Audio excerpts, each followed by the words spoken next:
Hello guys, welcome to another video on the channel.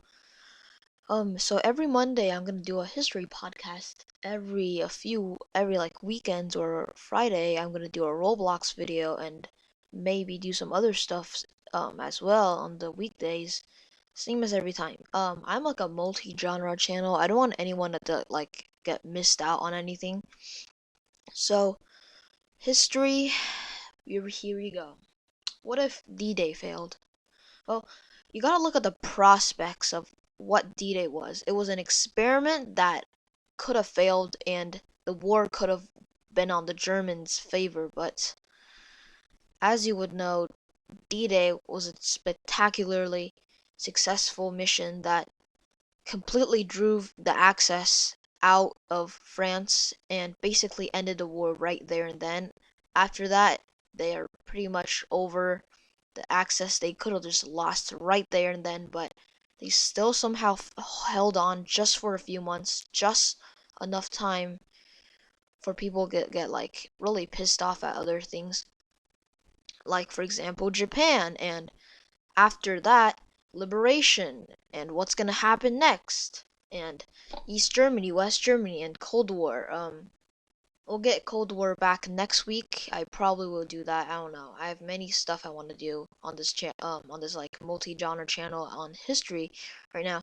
But what if D-Day failed? Well, if D-Day failed, Britain would pretty much have like a 80% chance of falling, and if they didn't fall, at least the Germans will place sanctions on the country and probably drive the Allies out of Libya, Algeria, and possibly um other places like Egypt and the Middle East.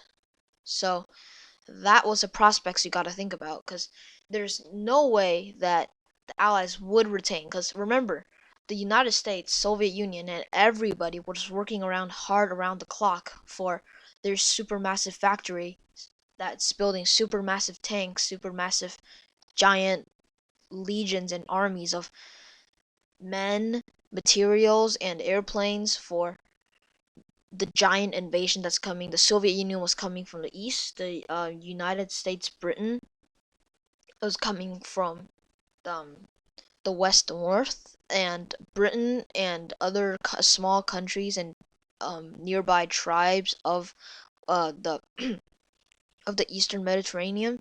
They're gonna go from Italy and push the Axis out of Italy.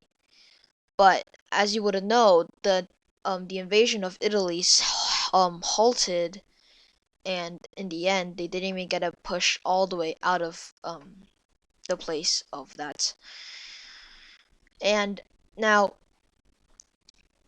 once they fail, now remember, all this is just speculation. I'm not saying that the Allies should have failed. They should have. I'm not like a Nazi supporter or anything.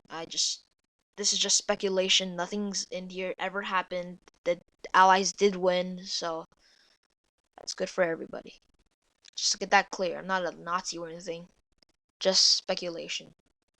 Now, that probably given more Germany time to strengthen their defenses in Italy, and they probably would have deployed more stuff, and the generals who were fighting over uh, tanks and materials in the Atlantic Wall would probably start working together after realizing that they could have actually failed the entire Atlantic Wall, and then the Allies would push into Paris, liberate them, and then pretty much the war is all over.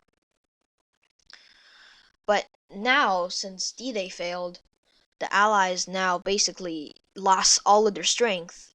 America probably would have like decreased their manpower and stuff like that by 20%, and that's not going to be good because Germany has like the best tech back then, and they were like equal matching to the USA in the start of the war, and now they were probably like just a bit more powerful than the USA for like a few months before uh the Empire of Japan secretly attacked Pearl Harbor without any knowledge that USA would actually like not surrender and keep fighting. But that's just another story for another time. But anyway, back to D-Day.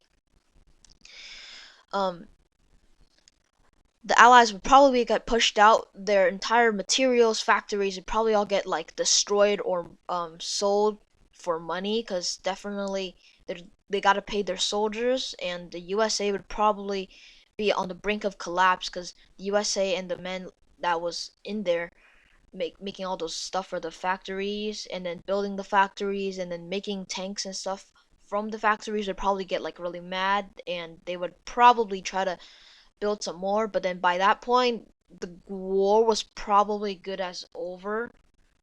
But I know the Allies would probably still hold on, and due to like places like Gabon, like Free France, that might still be a hope that Germany still would fall. Well, the thing is, although the UK, just the island of Britain and Northern Ireland, because Ireland, I mean the Republic Ireland has already quit the place back in World War One, and was never really part of World War One or World War Two, except for getting their independence from Britain.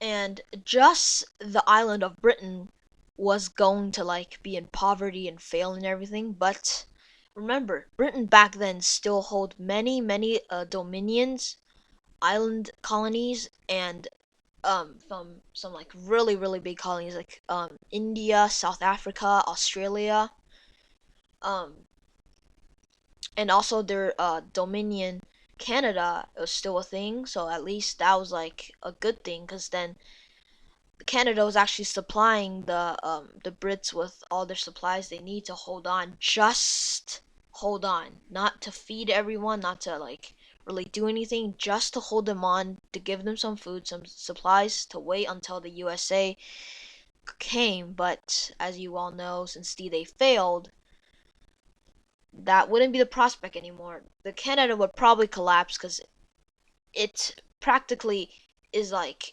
really dependent on Britain for all the stuff and the navy and army transport planes. Because although Canada is a pretty powerful nation, not a world superpower, but still pretty powerful, they still kind of depended on Britain for a bunch of stuff. Because remember, they're still a pretty young nation, only like I don't remember how many years old, but yeah, basically that's the thing. Canada would probably be the first to collapse. I'm not offending any Canadians, hopefully. They would probably be the first to collapse. Um, and Germany at this point would probably be like, oh, son of a no, this is no way this is gonna happening, and probably just dragged Spain, depending on which government. I'm pretty sure it's just a fascist. Yeah, it's a fascist government of Spain, because the civil war was still probably happening. I don't know. It probably dragged Spain and telling Spain to invade Portugal. They take the Portugal and then form the Liberian Union. They make an alliance with Germany, and now basically the Allies are practically pushed out of the Mediterranean, other than small parts of Egypt and um, the Middle East, like Israel and Kuwait or something, maybe that, and Oman. But back to that, India would probably be the second to fall, considering after, because like all the stuff on all the machines and materials coming from UK to India would probably all stop, considering UK might surrender. Might be the third to fall, because remember Japan was pushing far into Nepal and almost pushing into the British Raj. So that was very like very worrisome for China and the British Raj, which was British India. But that is really it. That's probably just all that's gonna happen. The USA and like probably some country would surrender, but that's really it. Well, subscribe and like the video. I hope you guys enjoyed this video. This is my first history podcast, but yeah, that's it. Bye.